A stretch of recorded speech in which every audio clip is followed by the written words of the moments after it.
নতুন করে আলোচনায় পবিত্র ও রহস্যময় ভূমি, যেখানে নবীদের পদচারণা থেকে শুরু করে কিয়ামতের আগে ঘটে যাওয়া এমন অনেক ইতিহাস ভবিষ্যৎবাণী লুকিয়ে আছে। এই মাটি নবী ইব্রাহিম আলাহিসাল্লামের হিজরত ও ঈসা আলাহিসাল্লামের জন্মের সাক্ষী। শুধু কি অতীত, ভবিষ্যতেও এটি হবে বড় বড় ঘটনার কেন্দ্র। ইমাম মাহদীর খেলাফত, ঈসা আলাহিসাল্লামের আগমন এবং দাজ্জালের হত্যার মতো গুরুত্বপূর্ণ ঘটনাগুলো এখানেই ঘটবে। বলছি হাদিসে বর্ণিত শাম দেশের অংশ তথা সিরিয়ার কথা।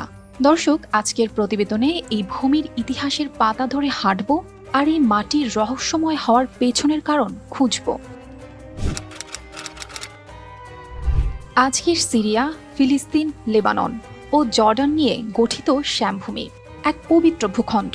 ইসলামের ইতিহাসে এর রয়েছে এক অনন্য স্থান। রাসূলুল্লাহ সাল্লাল্লাহু আলাইহি ওয়াসাল্লামের বর্ণনা